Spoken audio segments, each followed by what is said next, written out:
Good evening. Let's continue with chapter number 7, which is AC, alternating current. तो last class में हमने पढ़ा mean value of AC, है ना, फॉर अ हाफ साइकिल. तो mean value हमारी आई थी 0.637 आई नोट. ओके, अगर EMF की बात करें तो ई मीन आया था 0.637 ई नॉट. ओके, ये हमने डिस्कस कर लिया था फॉर अ हाफ साइकिल. अगर कंप्लीट साइकिल की बात करें तो मीन वैल्यू क्या होगी एसी की? 0 होगी बेटा, है ना, for a complete cycle. That means charge transfer की बात हो रही है ना. For the half cycle it will be positive, next half cycle it will be negative. So finally the mean value of current or mean value of EMF of AC is 0 for a full cycle. लेकिन यहां हम जो बात करने वाले हैं that is root mean square current या IRMS या I वर्चुअल या इसको हम नाम देते हैं I इफेक्टिव.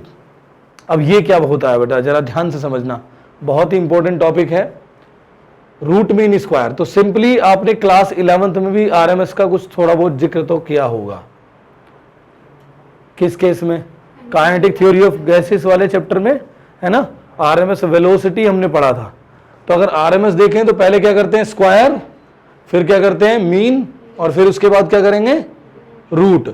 तो अगर आई आरएमएस में लिखूं आई आरएमएस, तो बेटा पहले क्या करेंगे? I1 का स्क्वायर प्लस I2 का स्क्वायर प्लस I3 का स्क्वायर अप टू IN का स्क्वायर डिवाइडेड बाय n, और इसमें रूट.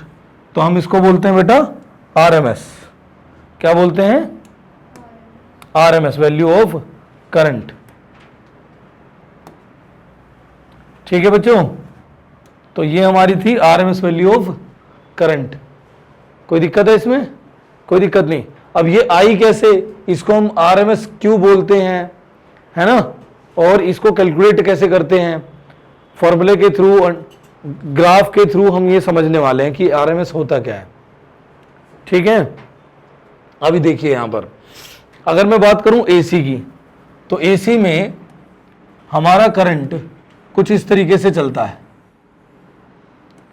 यही पैटर्न है करंट का, है ना. अब आरएमएस का डेफिनेशन क्या होता है, जरा उसको लिखिए. पहले डेफिनेशन लिखिए क्या होता है, then we will understand what is I RMS. लिखिए, that is your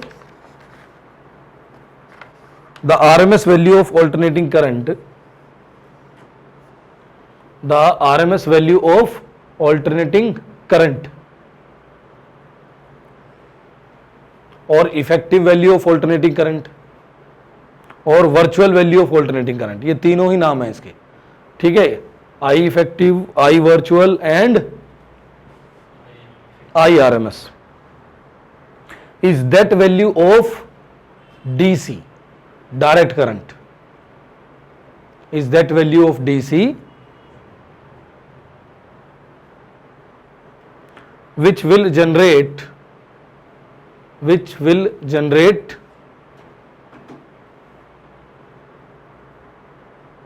the same amount of heat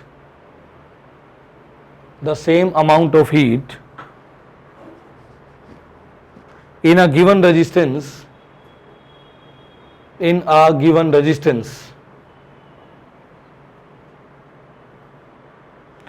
one complete cycle as generated by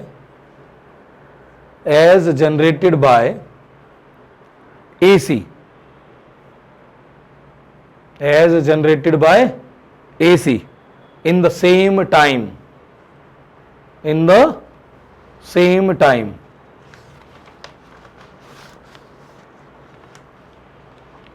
It is denoted by IRMS. अब जरा डेफिनेशन से थोड़ा सा समझने की कोशिश करें. फॉर एग्जाम्पल यहां समझिए, यहां पर हमने एक बीकर लिया लेट्स सपोज, और इसमें 1 लीटर पानी भरा, और एक दूसरा बीकर लिया उसमें भी 1 लीटर पानी भरा, ठीक। अब इस दोनों में 2 डिवाइस लगाए, एक एसी पर वर्क करता है और दूसरा डीसी पर वर्क करता है लेट्स सपोज। तो ये जो डिवाइस है, मान लो ये जो रोड आती है पानी गर्म करने वाली, आप लोगों ने देखी होगी, इसको मैंने डीसी सोर्स से कनेक्ट कर दिया, हो गया कनेक्शन। इधर रोड को मैंने एसी सोर्स से कनेक्ट कर दिया, ठीक। और सेम टाइम किसने लिया, इसको भी और इसको भी, with the same voltage connect करके रखा, सेम टाइम सेम वोल्टेज, ठीक। But this there is DC and there is AC, यहां पर डीसी है और यहां पर एसी है, ठीक। तो अब मुझे बताइए कौन सा पानी, दैट मीन्स इस वाले बीकर का या इसका, कौन सा पानी पहले गर्म हो जाएगा, बोलिए कौन पहले गर्म होगा। डीसी और एसी सेम गर्म होगा, अच्छा ठीक है। और एनी अदर आंसर, डीसी, ये डीसी वो बोल रहे हैं जिन्होंने पढ़ लिया है स्कूल में। नहीं लास्ट चैप्टर में था, मैंने आज लास्ट चैप्टर का भी एक क्वेश्चन था, आप याद करो, क्वेश्चन नंबर 7 आया था। लेकिन अगर कॉमन सेंस में लगाएंगे तो डायरेक्ट करंट आएगा तो ही तो। और आपने लास्ट चैप्टर में बताया था कि एनर्जी डिसिपेटेड ज्यादा होती है। चलो देखो अब जरा ध्यान दीजिए, हाँ बिल्कुल सही बताया, एनर्जी डिसिपेटेड ज्यादा होगी डीसी में। एक्चुअली डीसी करंट जो है वो एक कांस्टेंट करंट है, अगर सेम वोल्टेज पर मिलता रहेगा तो उसका इफेक्ट ज्यादा होगा, उसका इफेक्ट ज्यादा होगा, इसलिए वो जल्दी पानी को गर्म कर देगा इन कंपैरिजन टू एसी। क्यों? क्योंकि एसी का जो इफेक्टिव वैल्यू है वो डिफरेंट है, वो पीक वैल्यू नहीं आएगा क्योंकि इसका पीक कांस्टेंट नहीं मिल रहा हमें, इट इज वेरिएबल, है ना। ये पहले इस डायरेक्शन में और फिर गिरता हुआ और फिर दूसरी डायरेक्शन में, तो इसका जो इफेक्ट है, the effective value of AC is lesser than DC. इसीलिए हमारा डेफिनेशन में हमें क्या कैलकुलेट करना है, it's this is that value of DC which will generate same amount of heat which will be generated by AC in same interval of time, ठीक। तो अब कंप्लीट इंटरवल ऑफ टाइम में हम बात कर रहे हैं बेटा 0 से t तक हम बात कर रहे हैं, कंप्लीट इंटरवल ऑफ टाइम की हम बात कर रहे हैं जिसमें same amount of heat generate कर रहा है। बात समझ में आई? जितनी हीट डीसी, इसका इफेक्टिव जो है वो क्या होगा डीसी में, that we are going to answer here. Got it? क्या आंसर करने वाले हैं, उसी को हम बोलते हैं डीसी, यानी एसी का आरएमएस बोलते हैं, जो डीसी का same amount of DC will generate same amount of heat in complete interval of time. Got it? क्या कैलकुलेट करने वाले हैं, समझ आया? अब जरा इसमें थोड़ा सा डिस्कशन और करते हैं बेटा। आरएमएस का जो ये हम फॉर्मूला यूज करते हैं और इसका नाम आरएमएस क्यों रखा, उस बारे में बात करते हैं। तो बच्चों इधर जरा ध्यान दीजिए, अगर हम देखें यहां पर, इधर देखिए, यहां पर ये जो हम बात कर रहे हैं इसको अगर हम पार्ट्स में डिवाइड करते हैं बेटा, इसको हम पार्ट्स में डिवाइड करते हैं, जैसे कि ये छोटे छोटे पार्ट में इसको तोड़ लीजिए आप और इसका पूरे का समीसम करिए हीट बनाने के लिए, है ना। इसको delta T, again delta T, फिर डेल्टा टी, ऐसे and so on. N divisions आपने इसके किए, एन डिविजन्स किए, ठीक है। अब यहां पर जो करंट था ये I1 था, फिर I2 था, फिर I3 था एंड सो ऑन। करंट भी वेरिएबल है क्योंकि हर जगह कांस्टेंट करंट तो नहीं मिल रहा है ना हमें। I कैसा मिल रहा है, I1, I2, I3, I4 like this, है ना। अगर मैं हीट की बात करूं तो हीट क्या हो जाएगी मेरी, I square into I R into T, है ना, इंटू टी। तो टी क्या हमारा, डेल्टा टी, डेल्टा टी ना, क्योंकि छोटे छोटे से टी जोड़ रहे हैं, इसलिए डेल्टा एच छोटा सा चेंज इन हीट या जो हीट जनरेट हुआ उसकी हम बात कर रहे हैं यहां पर, है ना। अब हमारे करंट जो है वो कांस्टेंट नहीं है, वो सारे हमें कंसीडर करने पड़ेंगे। तो हम क्या करने वाले हैं, हम करेंगे टोटल हीट के लिए इसका समीशन कर देंगे, जोड़ देंगे टोटल I1 I2 I3 सारे सबके लिए, है ना। तो जो टोटल हीट की मैं बात करूं तो that will be I1 square, okay, R into delta T, ठीक, plus I2 square R into delta T plus I3 square R into delta T. जोड़ता चला गया कहां तक, n टाइम्स, यानी कि आई n का square R into delta T. बोलिए, यही किया हमने, हाँ जी, ठीक है। अब इसमें जो चीजें कॉमन आ रही हैं वो कॉमन ले लीजिए आप। तो आपने लिया I1 square plus I2 square plus I3 square up to IN का स्क्वायर, ठीक, into R into delta T. लिख लिया बेटा, ठीक है। अब इसमें n से डिवाइड कर दीजिए, पूरे को n से डिवाइड कर दिया और n से मल्टीप्लाई कर दिया बेटा। इधर ध्यान दीजिए, इधर लिखिए नहीं, इधर ध्यान दो। कुछ ऐसा नहीं है, ये नहीं पूछा जाएगा एग्जाम में, बस समझिए क्यों हम इसको इस तरीके से लिखते हैं, ठीक है। समझिए जरा ध्यान से। अब मैंने n से मल्टीप्लाई कर दिया और n से डिवाइड कर दिया, तो डेल्टा n इंटू n क्या बना, टोटल टाइम, है ना। टोटल टाइम हमारा 0 से यानी कि कैपिटल T तक, तो ये बन गया बेटा टोटल टाइम। तो ये हो गया मेरा I1 square plus I2 square plus I3 square up to IN का स्क्वायर डिवाइडेड बाय n, ठीक है, that is R into T, ठीक। अब इस वैल्यू को हमने क्या बोलना शुरू किया, ये वो करंट है ना, दैट इज IRMS। कैसे, इसको मैंने कंपेयर किया हीट से, यानी कि कंपैरिजन किया जाए तो यहां पर हम क्या लिखेंगे बेटा, दैट इज IRMS का square into R into T. यही फॉर्मूला होना चाहिए ना। अगर मैं RMS बोल रहा हूं तो IRMS, तो IRMS की वैल्यू कितनी आई, RT से RT कैंसिल हो गया, तो IRMS क्या मिला मुझे, same amount of heat generate कर रहा है ना एज जनरेटेड बाय AC, है ना। तो IRMS is equal to I1 square plus I2 square up to IN का स्क्वायर डिवाइडेड बाय n, और उसका क्या आ गया बेटा, रूट आ गया। तो इसीलिए हम इसको क्या लिखते हैं, IRMS भी लिखते हैं। बात क्लियर हो रही है। तो फिर से आइए,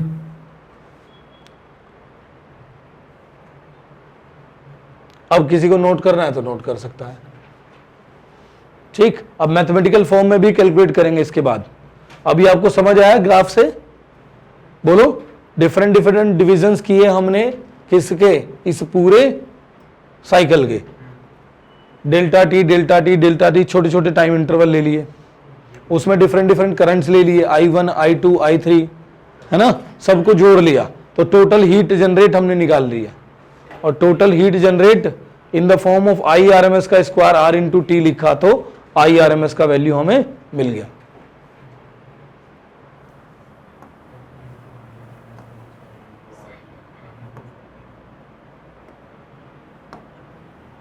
नोट करो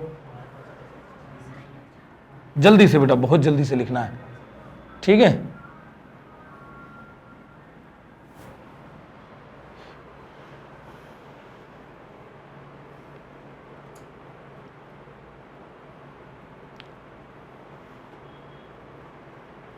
अब अगर मैथमेटिकल फॉर्म पर चलें, मैथमेटिकली कैलकुलेट करने चलें, तो हम बात करेंगे हीट की, that is your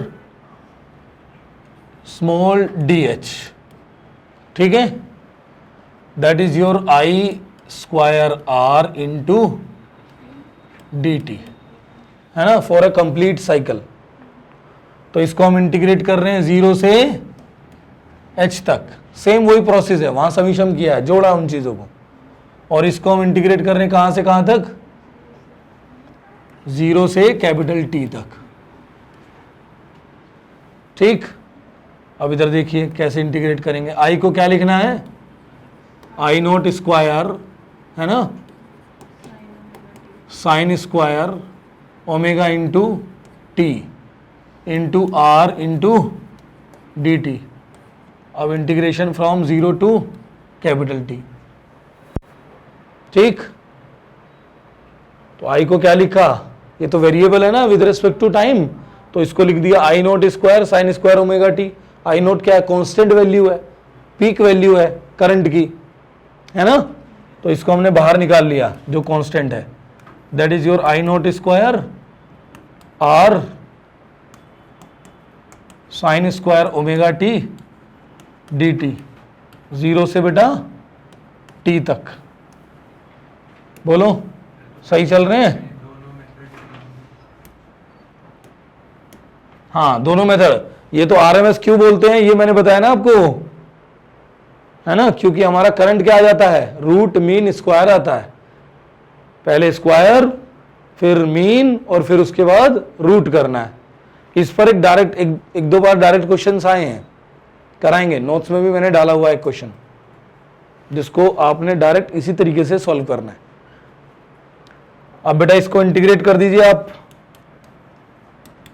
I not square R sine square omega T को क्या लिख ले रहे हैं, बताओ क्या लिखें, हाँ इसको लिखिए आप 1 minus cos 2 omega T upon इसका डिफरेंशिएशन, नहीं डिफरेंशिएशन नहीं, हाँ अपॉन 2, अभी तो 2, अभी तो 2 इंटीग्रेट थोड़ी कर रहे हैं, कहाँ से कहाँ तक, 0 से t तक इंटू डी टी। अब 2 बाहर निकाल लीजिए, 2 बाहर आ जाएगा इंटीग्रेशन के,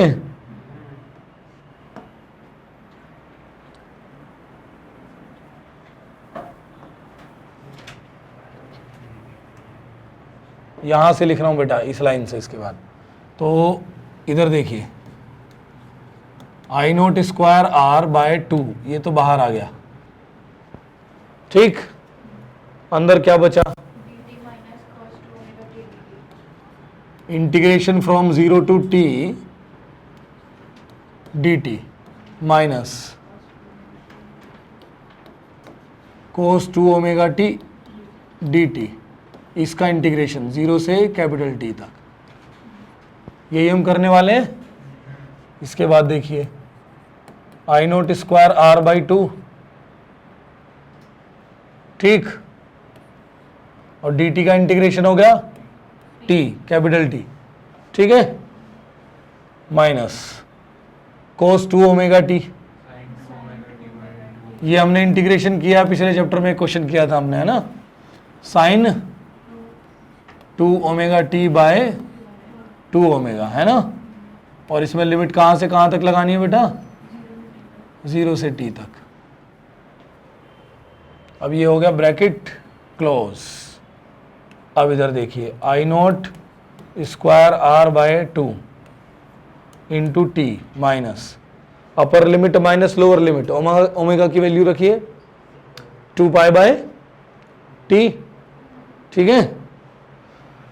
तो यहां पर रखी जाएंगी चीजें कुछ इस तरीके से, sine 2 into 2 pi by T into T, 2 omega तो अभी नीचे ही लिखा रहने दो, ठीक है, माइनस साइन 0। तो बेटा जरा ध्यान से देखिए, t से t कैंसिल हो गया, ये वैल्यू क्या है मेरी 2 इंटू 2 पाई 4 पाई, तो साइन 4 पाई की वैल्यू क्या होती है 0, तो 0 माइनस 0 0, तो इसका मतलब क्या बचा, केवल t बचा, और ये टर्म भी इसके साथ ही चल रही थी, तो ये सब 0 हो गई, है ना।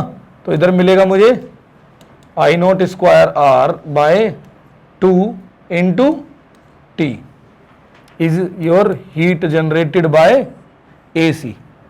इसको क्या बोलते हैं हम? IRMS से जो हीट जनरेट हुआ है ना, तो इसको इक्वेट कर दीजिए आप किसके साथ?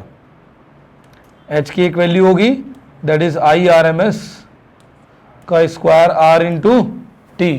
इक्वेट करेंगे तो IRMS का स्क्वायर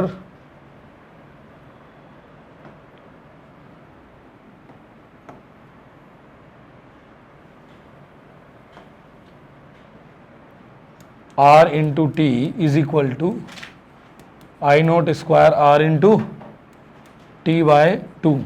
RT से RT कैंसिल हो गया, तो IRMS किसके बराबर आ जाएगा? I naught by √2। Clear? This will be your I naught by √2। और इसको रेशनलाइज करेंगे बेटा, √2 से मल्टीप्लाई, √2 से डिवाइड, तो नीचे 2 आएगा और ऊपर √2 आएगा। √2 की वैल्यू कितनी होती है? 1.414 है ना। उसको डिवाइड बाई 2 करेंगे तो हाँ क्या बनेगा? IRMS is equal to 0.707 I naught. इसका मतलब RMS वैल्यू पीक वैल्यू से कम होती है ना। समझ में आया आपको? यानी इफेक्टिव वैल्यू कम आएगी।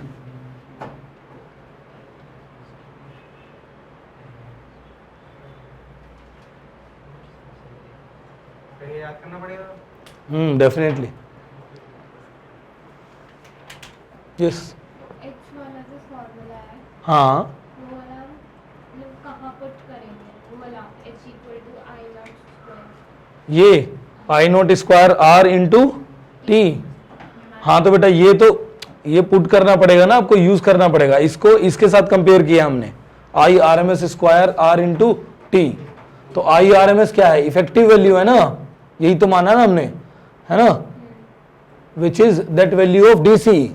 तो दैट इज योर IRMS। तो हमने इसको किसके साथ कंपेयर कर लिया? जो हमने AC से हीट जनरेट निकाला for a complete time interval. तो ये किससे निकाला?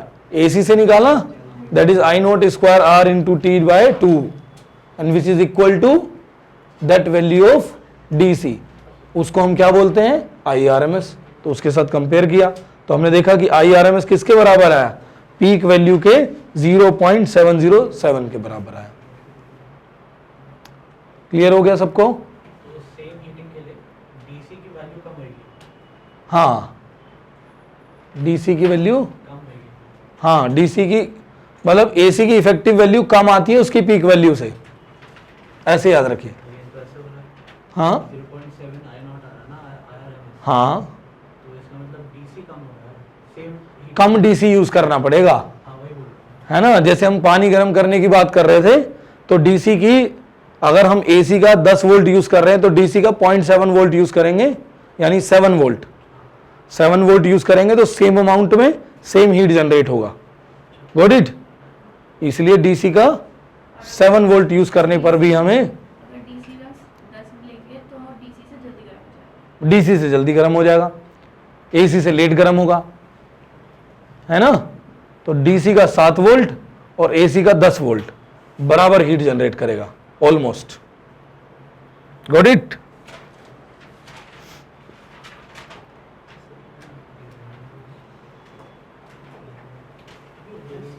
क्लियर है बेटा? इन द सेम वे क्या पढ़ते हैं हम? ERMS यानी इफेक्टिव वैल्यू ऑफ EMF। तो डेफिनेशन लिख लीजिए, थोड़ा सा उसमें भी एक्सप्लेनेशन पढ़ लेते हैं। हाँ बिल्कुल सेम डेरिवेशन बनेगा। लिखिए RMS और effective value of alternating EMF। RMS that is your RMS or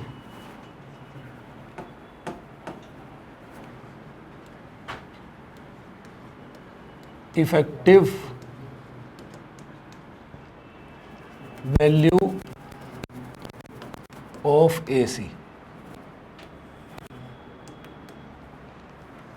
तो बेटा AC की इफेक्टिव वैल्यू की बात हो रही है यहां पर, जरा ध्यान दीजिए। सेम डेफिनेशन लिखो, the RMS value of alternating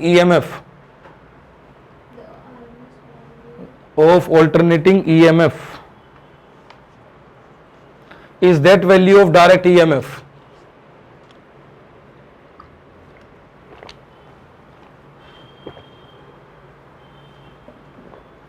is that value of direct EMF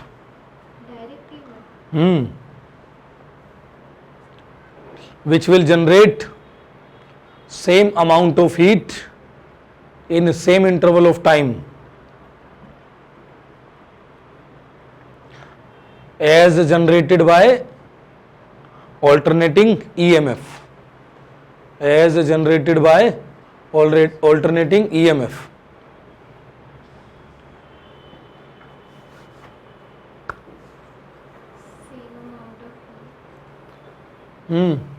As generated by AC is that value of DC which will generate same amount of heat in one complete cycle, like this we can say, as generated by AC।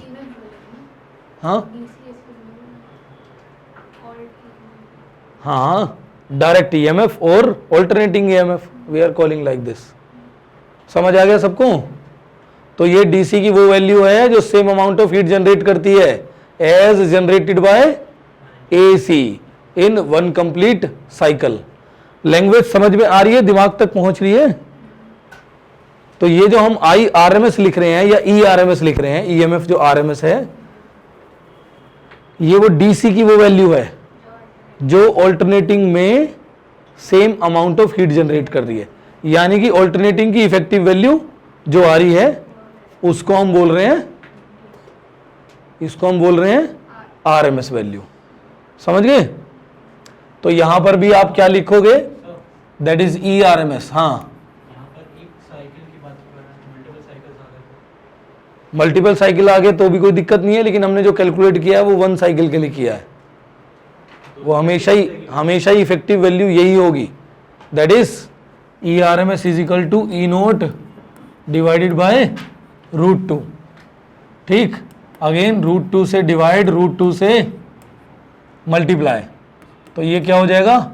√2 की value 1.414, E0 divided by √2 हो गया बेटा 2, 0.707 E0, that is ERMS। एक complete cycle के लिए तो हम derivation कर रहे हैं, लेकिन ऐसा नहीं है मल्टीपल साइकिल के लिए फिट नहीं बैठेगा। फिट बैठेगा, क्यों नहीं बैठ रहा है? टोटल इफेक्टिव वैल्यू, चाहे 1 घंटे तक हम सप्लाई कर रहे हैं करंट की, चाहे 2 घंटे तक सप्लाई कर रहे हैं, इफेक्टिव वैल्यू क्या होगी? उसकी पीक वैल्यू का 0.707। ठीक, मल्टीपल साइकिल्स के लिए बस लिमिट चेंज हो जाएगी ना। हाँ, लिमिट चेंज हो जाएगी। अब देखिए जरा ध्यान से, अब हमारे घरों में जो इलेक्ट्रिसिटी आ रहा है वो कितने वोल्ट पर आ रहा है बेटा? 220 वोल्ट। अब ये कैसी वैल्यू है? ये इफेक्टिव है या सॉरी E0 है या RMS वैल्यू है? इफेक्टिव तो RMS ही होती है ना, है ना? तो आंसर है ये इफेक्टिव वैल्यू है। कैसी है? इफेक्टिव, यानी कि ERMS है। तो जब भी आपको किसी भी क्वेश्चन में कुछ ना बोला हो, यानी पीक वैल्यू लिख के कुछ बात ना कही गई हो या E0 लिख के ना दिया गया हो, तब तक आप जो है उसमें लैंग्वेज में जो पढ़ने वाले हैं, जो EMF गिवन है वो कैसी EMF है? RMS, effective, virtual. ठीक है, तो इसका पीक वैल्यू निकालना क्या होगा? पीक वैल्यू निकालो। डिवाइड कर देंगे 0.707। हाँ, 0.707 से डिवाइड कर देंगे या √2 से मल्टीप्लाई कर देंगे, तो क्या हो जाएगा बेटा? VRMS हमें 220 दिया है ना? V naught that is 220 root 2 से मल्टीप्लाई कर दीजिए तो ये करीब आएगा 311 वोल्ट। तो जो पीक वैल्यू आती है एसी की वो 311 वोल्ट होती है, लेकिन उसका इफेक्टिव जो आता है वो आता है 220 वोल्ट। तो 318 आना चाहिए। नहीं, कैलकुलेट करो, फिर से कैलकुलेट करो, कितना आया? 311 आया ना, बोलो। हाँ ठीक है। तो हम जितने भी क्वेश्चन अभी करने वाले हैं उसमें मैक्सिमम क्वेश्चंस में जहां ईएमएफ दिया होता है वो कैसा दिया होता है? आरएमएस। जो हमारे इलेक्ट्रिकल अप्लायंसेस हैं, इलेक्ट्रिकल अप्लायंस जो हैं उनके पीछे जो रेटिंग लिखी होती है वो रेटिंग आरएमएस होती है, दैट मीन्स इफेक्टिव वैल्यू होती है एसी में। डीसी में तो हमारा प्रॉपर है ही, मान ली 10 वोल्ट डीसी है तो मतलब प्रॉपर 10 वोल्ट है, वो कोई दिक्कत ही नहीं है ना। और 220 वोल्ट है तो इसका मतलब वो आरएमएस दिया है, नॉट पीक वैल्यू नहीं दिया है। Got it. इसके बाद इस पर कुछ क्वेश्चन करें। देखो एक क्वेश्चन करते हैं, लिखता हूं मैं क्वेश्चन, आपके नोट्स में दिया है पीछे बैक एक्सरसाइज में क्वेश्चन, ऑब्जेक्टिव है पेज नंबर 100, क्वेश्चन नंबर 13 देखिए।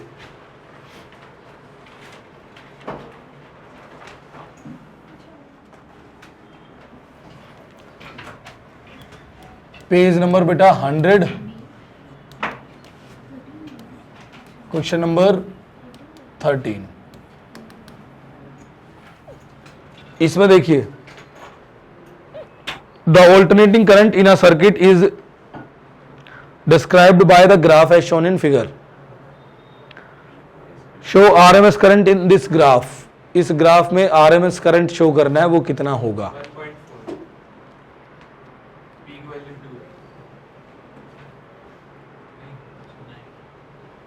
2 नहीं,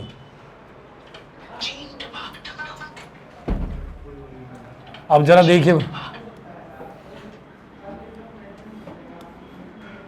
इधर ध्यान दीजिए। अब यहां पर इसको ड्रॉ करिए जरा ठीक से। 1 2 इस तरफ आए तो 1 2 3। अब ये बेटा T/4 है, इधर T/2, फिर हमारा 3T/4 अगेन T। ग्राफ कैसे चल रहा है? ऐसे।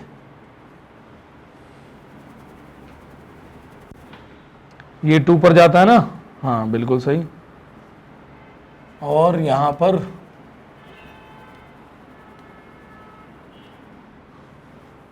अब यहां देखो करंट का वैल्यू कांस्टेंट है? नहीं। 0 से T/2 कितना चल रहा है? 1 एम्पियर। लेट्स सपोज ये एम्पियर रीडिंग है इधर। 0 से T/4 यानी कि 1/4 साइकिल में कितना चल रहा है? 1। फिर उसके बाद देखिए, उसके बाद हो जाता है 2, और 2 कांस्टेंट बना रहता है नेगेटिव में, यानी अपोजिट में कांस्टेंट बना रहता है 4T/4 से कहां तक? 3T/4 तक। अगेन वो स्विच करता है और वापस जाता है 1 ampere for next last quarter में, है ना। दैट मीन्स 3T/4 से T तक। तो इसको 4 पार्ट में तोड़िए आप। इसको लिखिए I1, this is I2, this is I3 and this is I4। 4 parts में तोड़ लीजिए, है ना, और उसका आरएमएस निकाल दीजिए। तो ये कितना है? 1। ये कितना बेटा? 2, फिर अगेन 2, फिर अगेन 1, है ना। तो अगर ये माइनस भी ले लूं तो स्क्वायर होके तो फिर से पॉजिटिव होने वाला है ना। चलिए ठीक है, तो यहां हो जाएगा I1 का square plus I2 square plus I3 square plus I4 square divide by 4, और उसका क्या करना है बेटा, रूट। तो क्या बनने वाला है, IRMS, है ना। तो बेटा इधर किधर है, 1 का स्क्वायर प्लस इधर that is your 2 square plus 2 square plus 1 square divided bye 4। तो 2 2 जा 4, 2 2 जा 4 प्लस 1 10, 10 डिवाइडेड बाय 4, है ना। तो 10 डिवाइडेड बाय 4 रूट में, यानी कि ये कितना हो गया बेटा, 5/2 रूट में, यानी कि रूट में 5/2, ठीक है। 2.5 चाहो तो वो लिख सकते हो, वो भी रूट वैल्यू। तो ये हो जाएगी इसकी RMS वैल्यू। बात समझ में आ रही है, ठीक है। सर इसे इसी में छोड़ सकते हैं फ्रैक्शन? हाँ हाँ, ऐसे ही छोड़ दो, कोई दिक्कत नहीं है। इसके लिए ज़्यादा परेशान नहीं होना, कैलकुलेशन बहुत टफ नहीं आती है बोर्ड एग्जाम्स में, और ना ही कॉम्पिटिशन में, कॉन्सेप्ट आता है, ठीक।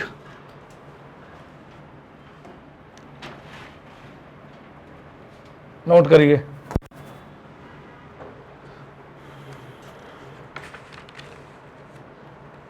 एक क्वेश्चन लिखिए जरा, that is your question number 1, page number 99। Question number 1, page number 99।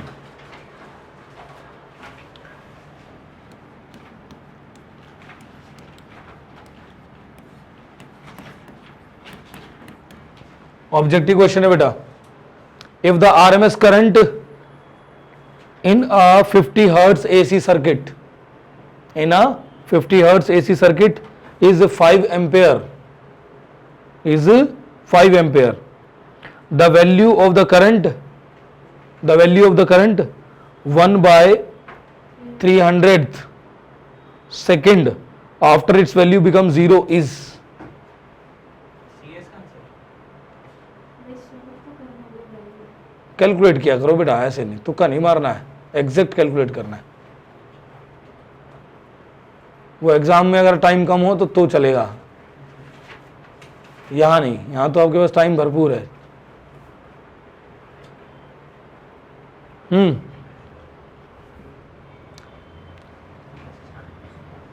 50 hertz का क्या मतलब है, ओमेगा है या न्यू है, that is your revolution per second होता है। हर्ट्ज में तो उसी की यूनिट आती है ना, तो that frequency is given 50 hertz, पहली बात तो, है ना। तो ओमेगा के वैल्यू क्या हो जाएगा, 2 पाई इंटू न्यू, तो ये क्या हो जाएगा 100 पाई। इसमें कोई दिक्कत है किसी को, दैट इज योर रेडियन पर सेकेंड, ओमेगा रेडियन पर सेकेंड चलता है ना। और ये फ्रीक्वेंसी क्या होती है, रिवोल्यूशन पर सेकेंड, और जिसको हम क्या बोलते हैं, नॉट फ्रीक्वेंसी क्या होती है, रिवोल्यूशन पर सेकेंड, जिसको बोलते हैं हर्ट्ज, है ना, HZ, ठीक। अब देखिए जरा, कुछ आ रही है बात दिमाग में, I is equal to I naught sin omega t वाली इक्वेशन। बहुत बढ़िया, वेरी गुड। तो इसमें लिखेंगे I is equal to I naught sine omega, that is 2 pi by T, ठीक है बेटा, इनटू टी का वैल्यू, स्मॉल टी का वैल्यू 300, और 2 पाई बाय टी नहीं लिखना है, इसको ओमेगा में रखना है। 1/300 दे रखा है। तो बेटा I note value is your, क्या निकालना है, RMS निकालनी है ना। तो if the RMS current, RMS तो गिवन है, RMS गिवन है ना, बोलो हमें क्या निकालनी है, सर इज 5 एम्पियर, 1 हमें 1/300 सेकंड्स दिया। 1/300। एक मिनट, इसको सही करते हैं।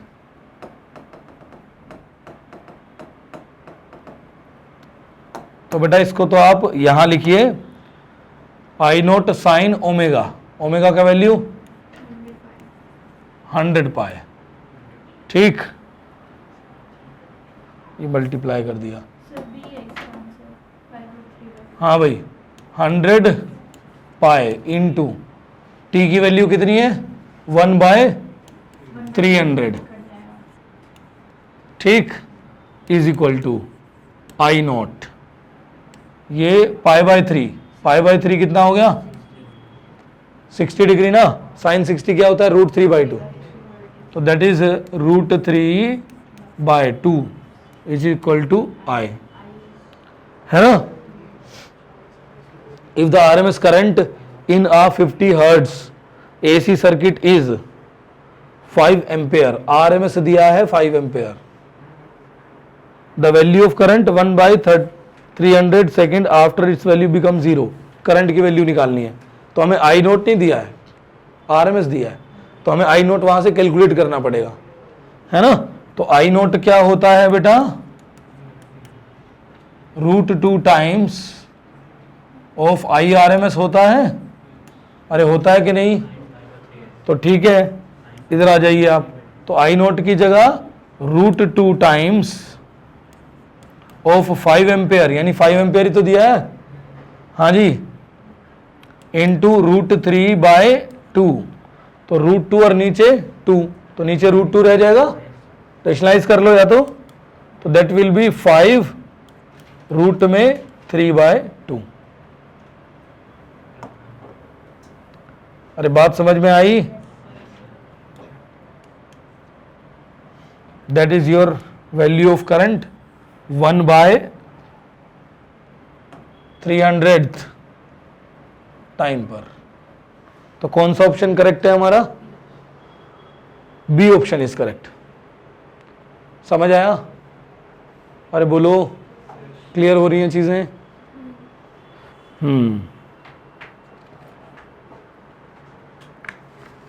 और कोई क्वेश्चन देखें इसमें, चलिए नेक्स्ट क्लास में करते हैं।